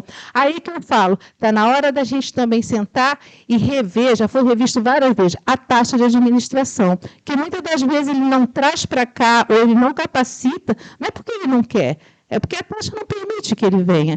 E a gente sabe o quanto é difícil no nosso estado do Rio de Janeiro, com essa questão geográfica, de trazer todo mundo para cá. Tem presidentes que não conseguiram fazer inscrição. Aí eu agradeço ao Tribunal de Contas, quando abre esse espaço, Marcos, para que a SPREV esteja junto com os institutos de previdência e o Tribunal de Contas, porque hoje em dia, muitas das vezes, o Tribunal de Contas é visto como um bicho-papão dentro da Previdência, dentro dos institutos de previdência, porque são órgãos de fiscalização, são órgãos de extrema importância para a gente também. Então, assim, estar à frente do Instituto de Previdência é o que o conselheiro falou. Não multiplica, só soma, e soma é problema. E olha, haja nota técnica. Saiu alguma hoje, Alex? Não, né? Você não deu a notícia. O Miguel tem uma notícia boa para a gente, que ele esqueceu de falar. E, gente, é muita nota técnica, mas pode ter certeza que até sexta-feira deve sair uma, e a gente tem que ficar dando conta. E uma coisa, gente, é certo, o Instituto de Previdência, muitas das vezes, tem 3 funcionários, né, Sabrina? É o que lava, é o que passa, é o que arruma, é o que limpa, tudo isso, para não dizer as funções dele aqui. E ele tem que fazer tudo, e ainda manter o equilíbrio dessa situação toda. Isso aqui eu não vou ler, porque já é muita coisa. Deixa eu passar aqui para ir lá, mas não lembro. Para concluir a minha fala, o que eu falei que ia ser bem rápida, porque todos já falaram, nós já estamos com vontade de almoçar também, e daqui a pouco já o outro. Eu coloquei uma balança, porque além de todas as demandas que a SPREV nos dá, e que todas as demandas que o Tribunal de Contas também nos dá, em termos que responder em prazo, a gente ainda tem o equilíbrio atuarial. É o equilíbrio que a gente tem que buscar. A gente estava conversando lá atrás, antes de chegar aqui, e eu falei uma coisa. A reforma da Previdência, que deveria contemplar estados e municípios e não foi contemplada, cada município está fazendo a sua reforma da Previdência. Uns com copia e cola da 103, copia e cola. Depois não sabe como é que vai se dar isso na prática. Outros fazendo a reforma da Previdência de forma mais suave, digamos assim.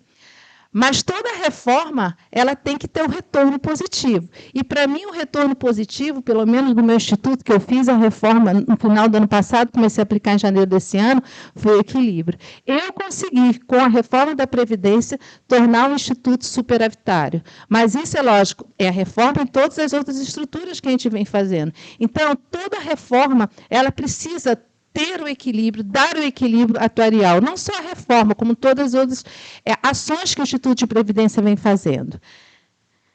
E aí, gente, só para concluir a fala, e eu juro que eu estou concluindo, eu gosto muito dessa frase. Somos ser em construção e, às vezes, é necessário reformar o que já foi construído. Então, a gente, o tempo inteiro, a gente vai passar por reformas, sendo elas boas ou ruins. Mas eu acredito que toda essa reforma que a gente passa, principalmente dentro da Previdência, é para a melhoria do sistema. Então, muito obrigada a todos pelo tempo de ter ficado aqui. E o Miguel tem uma novidade para a gente, né, Miguel? O Alex não quis dar, o Miguel vai dar a novidade. Não acabou a reforma também ainda não, né, Miguel? Então eu vou dar notícia boa, Alex não deu, eu vou dar. Então assim, naquela portaria 9.907, a gente tinha assim, prazos distintos a serem observados no tocante à exigência da comprovação da certificação dos dirigentes e dos conselheiros. A gente tinha uma regra para quem tomou posse até 31 de março, geralmente era 2 anos, e para aqueles que tomaram posse a partir de 1º de abril, geralmente esse prazo para dirigente e conselheiro era de 1 ano e os comitês tinham que fazer a comprovação prévia dessa certificação. E aí, quando a gente foi desenhar isso para implementar essas regras lá no CADPREV, se tornou uma coisa assim, bem complexa. Além disso, tinha a questão do mandato, tinha a substituição, se ele ocupava ali a função durante um tempo e viesse outro a ser nomeado, o outro que vinha, ele tinha que cumprir o prazo restante. Então, eram diversos parâmetros e de difícil de se operacionalizar. E aí foi pensado internamente, foi feita a sugestão lá ao CMRPPS, né, que foi aprovado na reunião do dia 9, de se estabelecer prazos iguais, tanto para dirigentes, independente da data de nomeação ou posto no regime próprio de previdência. Quer dizer, não tem mais aquelas duas regras. E ficou mais ou menos assim, para dirigentes e maioria da diretoria executiva. Então, o prazo para a exigência da certificação ficou no dia 31, ficou um prazo, quer dizer, vai ser feito um batimento no dia 31 de julho de 2024. Então, 31 de julho de 2024, o CADPREV vai verificar se o dirigente máximo e a maioria dos dirigentes tem a certificação exigida. Da mesma forma, Conselho Diretivo e Conselho Fiscal, se a maioria dos membros titulares, tanto do Conselho Diretivo como do Conselho Fiscal, se no dia 31 de julho de 2024, a maioria está certificada. E no dia 31 de julho de 2024, se o gestor de recurso e a totalidade dos membros do Comitê de Investimentos está certificado conforme os níveis básico, intermédio e avançado, de acordo com o volume de recursos. Então, essa ficou assim uma regra única para todos e fácil de ser operacionalizada. Então, e até lá, até 31 de julho de 2024, continuar sendo exigido a certificação do gestor de recurso e da maioria do Comitê de Investimentos. Então, aí a gente é uma oportunidade que está sendo aberta, né, esse prazo dilatado a partir de 31 de julho de 2024, e os dirigentes e conselheiros, nesses 2 anos, aproveitar a oportunidade da certificação básica, obtida em 2022, 2023, ele vai ser certificado e ele vai estender essa certificação durante os próximos 4 anos. Quer dizer, obtendo a certificação básica em 2022 e 2023, como forma de incentivar essa certificação, durante os 4 anos seguintes, ele vai estar comprovando a sua qualificação técnica para exercer esses cargos, ainda que o dirigente lá dele seja um dirigente de um RPPS de porte especial, que eu exijo uma certificação avançada, ou sou um gestor de recursos de um RPPS considerado investidor qualificado, que eu vou exigir uma certificação intermediária, ou sou um RPS considerado investidor profissional, que eu vou exigir dele uma certificação profissional. Se ele obter a certificação básica 2022, 2023, ele vai estar comprovando que tem qualificação técnica para exercer esses cargos. Quer dizer,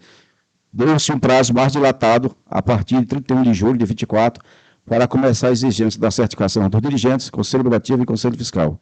E até lá permanece apenas do gestor de recursos e a maioria dos membros do Comitê de Investimento. A certificação atualmente existente ou a certificação básica. Então, essa seria... Depois, como? É o seguinte, no caso do dirigente, Conselho Deliberativo e Conselho Fiscal, dia 31 de julho, se o RPPS ficar irregular, se ele não comprovou, o CRPD vai ficar irregular, ele vai ter aquele período para frente para comprovar. Aí no outro 31 de julho, novamente, o sistema vai fazer o batimento. Quer dizer, vai ter um abatimento manual para dirigente, Conselho Deliberativo e Conselho Fiscal, todo 31 de julho. Se ele não comprovou, claro, vai ficar irregular.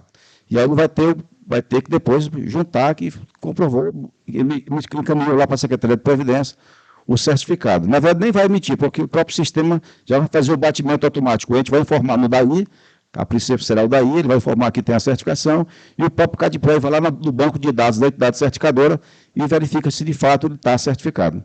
No caso do Conselho, Comitê de Investimento e Gestor de Recursos, será a certificação prévia. Então, 31 de julho. Ele vai ter que comprovar que a todo momento que a totalidade dos membros do comitê estão certificados, inclusive o gestor de recursos, de acordo com os níveis básico, intermediário e avançado. Então, essa é a grande novidade aí, um facilitador, né, para um tempo maior para o pessoal buscar a capacitação e conseguir a certificação. Tá ótimo, Miguel, ótimo, muito bom. Bem, pessoal, então assim, a gente realmente avançou um pouco, mas eu recebi aqui algumas questões e vou fazê-las. A primeira pergunta é do Roberto Torres, ele é de Cachoeira de Macacu. Ele pergunta, independente do Conselho Executivo, não seria importante ter representante da sociedade, haja vista que, havendo déficit, a comunidade pagará a conta por receber menos serviços? O ente federativo ele tem total autonomia, né, de definir quem são os membros que irão participar tanto do Conselho Deliberativo como do Conselho Fiscal. Quer dizer, fica a cargo do ente federativo, a norma, ela exige que haja participação dos segurados na gestão dos regimes.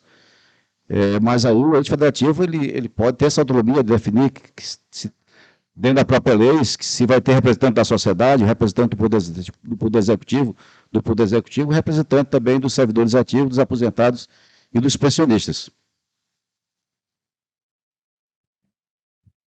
Como o Miguel falou, pode ser colocada na própria lei, mas eu entendo quando você bota representante de classe, que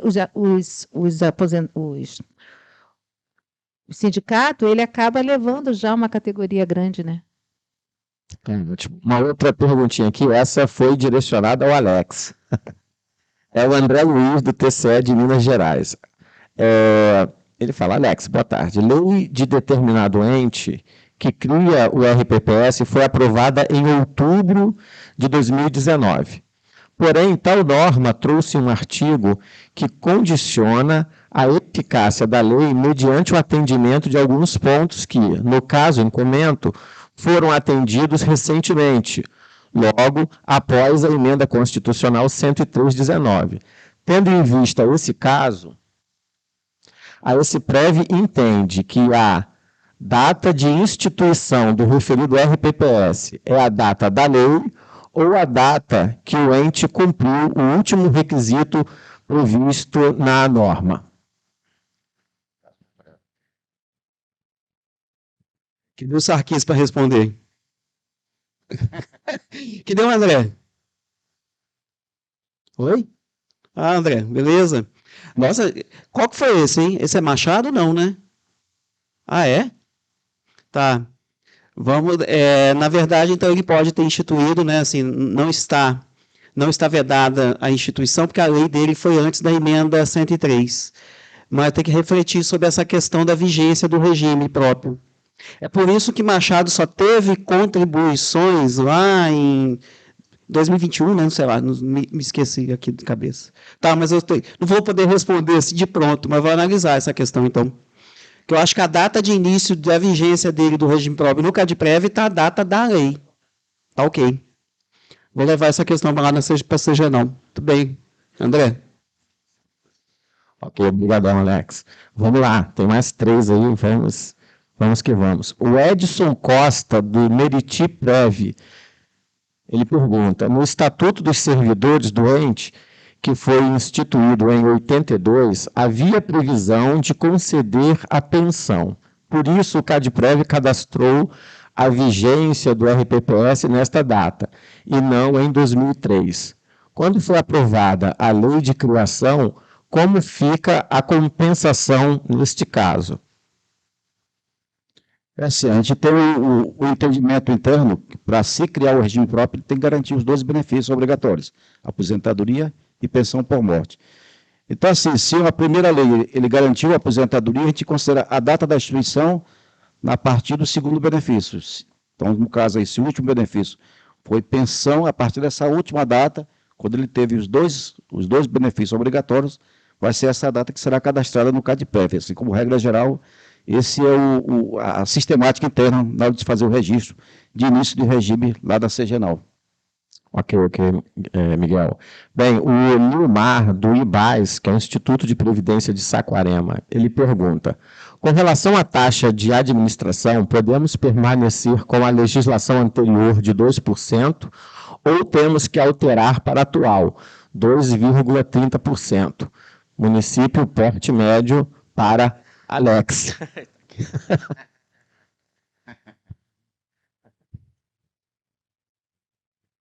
Pode permanecer com os 2%. Ali é o até, né? É o até 2,3%, e se tiver mais os 20% lá, o plus para certificação, aí você, né, tem um avanço aí do limite da taxa. Então, é a opção local, né? A opção dos gestores do regime próprio, junto com a opção do ente, né, promoverem essa alteração. Eu debati uma coisa muito rápida lá no CNRPPS, não dei conta ainda de desenvolver esse raciocínio, mas porque eu tive lá na OAB, o município lá de Minas, ele perguntou por que não podia gastar os 20% do plus da taxa de administração com o jeton. Aí fiquei de levar isto para a comissão do Progestão e da certificação profissional, para vocês conversarem sobre essa questão e vocês deliberarem e a gente levar de novo no conselho. O que vocês acham, né, sobre o assunto? Mas eu achei a ideia bem interessante. Para falar, os 20% é só para gastos com a certificação, concursos, com as coisas que envolvem a certificação. Mas se eu não conseguir pagar o jeton, que eu não no caso desses municípios, lá eram uns 4 municípios, não consigo pagar o jeton com a taxa, mesmo com a ampliação da taxa. Então, eu fiquei de levar para os senhores aí, senhoras lá da comissão, para vocês discutirem isso. Eu acho Do jeito da portaria, ela ficou assim, esse adicional do 20% será exclusivo, quer dizer, exclusivamente para, quer dizer, ele meio que vinculou, né? Ele vinculou para os gastos da certificação institucional do Progestão e da certificação dos dirigentes e conselheiros. Inclusive, detalhou, né, quais despesas poderiam ser custeadas com esse adicional de 20%. Acho que teria que mexer na portaria, né? Mas eu acho um assunto bom para a comissão estar avaliando. Isso ajudaria muito, Miguel. Ok, então a gente tem aqui mais uma questão da audiência e eu vou fechar com uma questão minha que vai colocar para vocês mais dentro da temática aqui. Dentro da temática não, o que foi colocado aqui está dentro da nossa temática aqui, mas especificamente da questão dos tribunais e capacitação. Mas vamos lá. O Lauro Chaves, ele pergunta, o município promove concurso público em 1995, porém sem RPPS. Em 2000 passa de CLT para regime estatutário, ainda sem RPPS. Só em 2005 cria o RPPS. O TCE não aceita para fim de aposentadoria, para regra com paridade e integralidade, artigo 41.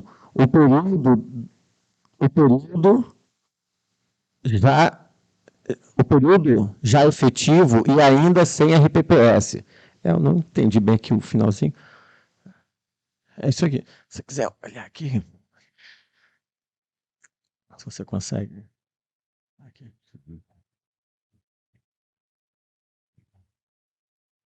A regra da paridade e integralidade, o período do já efetivo ainda, a do período já efetivo e CRPP. Aluno que eu ganhei de presente. Ah, gente. Sabrina, eu acho que eu te chamei de Gabriela, não foi? Gabi, você tá aqui. Eu não tinha visto a Gabi aqui e chamava a Sabrina de Gabriela. Essa questão deve ser isso aqui, tá? Estou imaginando que seja isso aqui. O livro que eu ganhei de presente resolve, que é a questão de tempo, do conceito de tempo no serviço público, que é a regra lá para a emenda 41, ou da 20, mas vamos falar da 41, né? Que é o tempo de serviço público. Isso aqui, e aí ela vem, tempo de efetivo exercício no serviço público. O tempo de exercício de cargo, aí fala militar, de função ou emprego público, ainda que descontínuo na administração direta e indireta de qualquer dos entes federativos. Então, aquela regra da emenda, que é o tempo de serviço público, era 20 anos, já esqueci aqui.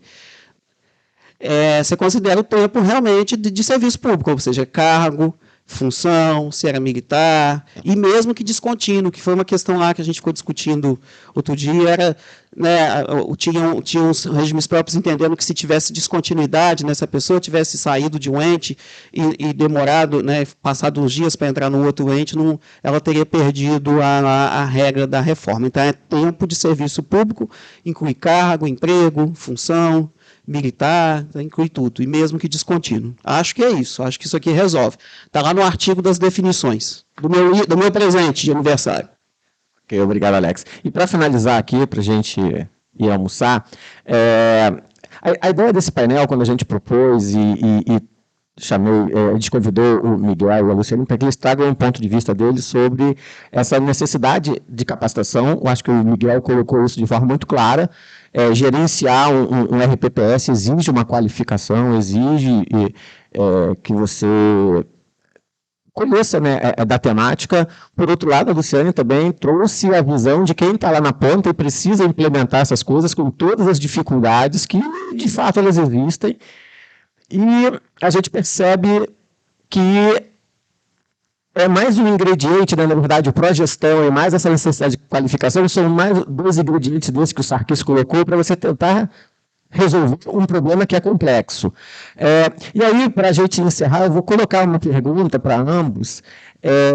Sabendo que os tribunais de contas já ofertam, acho que em sua maioria, capacitação para RPPS em diversas temáticas, quando surgiu essa necessidade de profissionalização, e a gente viu que vários setores já vêm oferecendo capacitação, treinamento, e muitas das vezes pagos, e que os pequenos regimes próprios muitas vezes não têm recursos para despender com essa capacitação, a gente pensou, olha, acho que o tribunal tem uma oportunidade aí de ajudar. E aí eu gostaria de ouvir de ambos o que vocês pensam disso, dessa possibilidade dos tribunais de contas ajudarem na capacitação para essa certificação profissional. Posso começar, Miguel? Eu acho que de extrema importância, uma das coisas que eu vejo, esse é o 3º seminário, é o 2º que eu participo, mas eu penso ainda que a gente tem que usar mais eu não sei se vocês chamam de núcleos, que tem espalhado pelo Estado, né? Eu, como sou da região lá da Costa Verde, eu sei que o núcleo acho que fica em Volta Redonda, se eu não me engano. E assim eu acredito que todos os estados têm um núcleo aí. Eu não sei quantos são. Então, assim, que vocês continuem fomentando a cultura, principalmente essa cultura previdenciária, que é tão difícil e tão complexa para a gente entender, mas que a gente leve isso para mais próximo, que não só fique aqui no Rio de Janeiro, que a gente possa usar esses núcleos que vocês têm no Estado, porque isso ajuda muito, gente, principalmente em relação àqueles que vão ser pegos pela questão do recurso mesmo, que não tem para trazer. E aí, sendo mais próximo, você levaria muito mais pessoas, principalmente os conselheiros que nesse momento precisam. Então, assim, chegar mais próximos dos municípios, ficar bem mais acessível. E continuar com esses seminários, né? Tá ótimo, Luciano.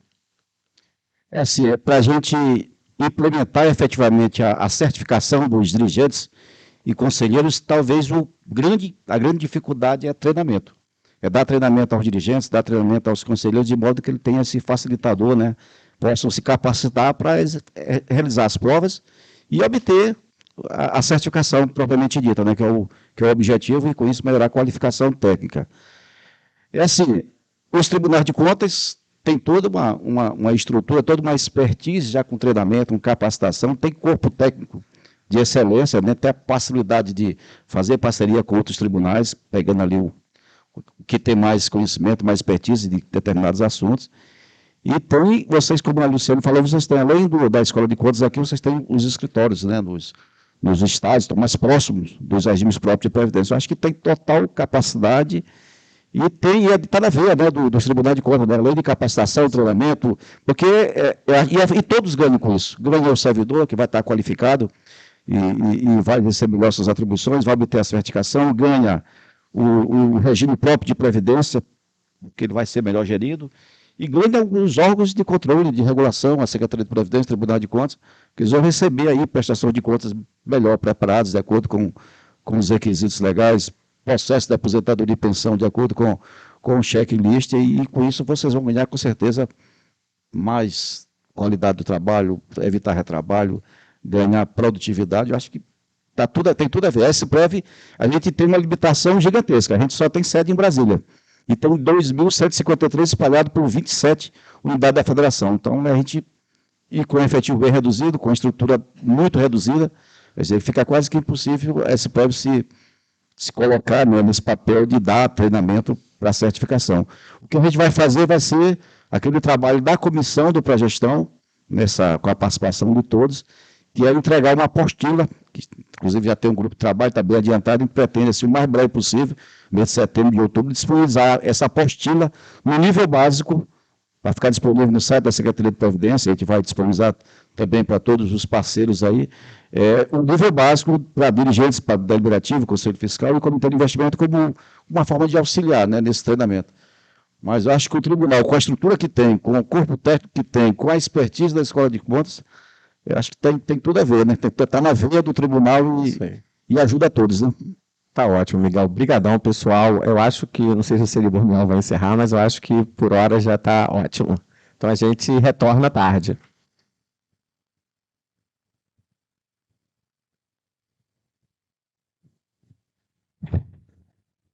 Agradecemos aos nossos palestrantes e ao nosso mediador pelas explanações e esclarecimentos prestados aos participantes nesta manhã.